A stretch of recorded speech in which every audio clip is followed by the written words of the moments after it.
kind of nerding out because I don't know if, I mean, this has never been, nobody's asked me to do this kind of thing before. I don't know if anybody will ask me to do it again.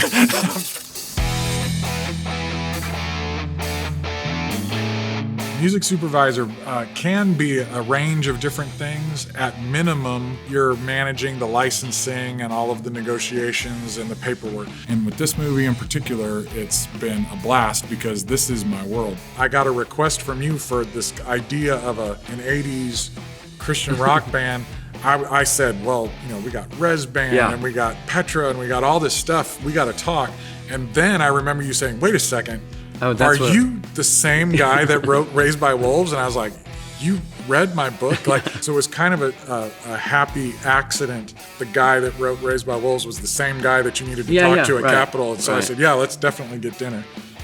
The cool thing about John's experience with Christian music, you were like deep, super geeky, super Christian music nerd. It's kind of like if you're a nerd about any topic and then you meet like the super nerd about the topic, it's just fascinating. And that's pretty much how most of our conversations go.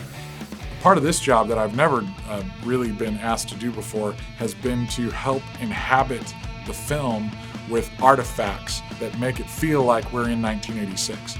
And I happen to have never gotten rid of a lot of my stuff. Altar Boys, When You're a Rebel, love this, had a lyric on it, Our Hair Points to the Sky. I've worked on a number of different films and the ones that I get to be involved in that creative process are always a lot more fun. This is a Res shirt that I bought at Cornerstone 86. This shirt looked awesome in 1986, I promise you, it looked great. This is an actual DA shirt, probably 1981.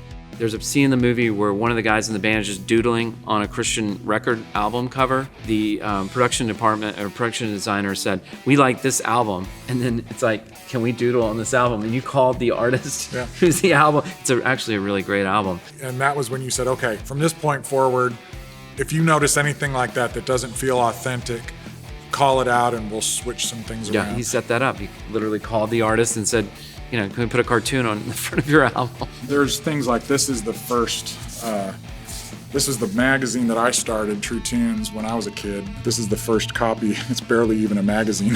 This is really what True Tunes started off as, just a construction paper rag, we called them. It was just an underground magazine. Music is powerful because it kind of unites us, and I think you've done a really great job of writing a story that's just universal. I'm really excited about it because I feel like the combination of that story and that music, and whether you were into it or not, I think it's going to push people into that journey. It's pretty fun.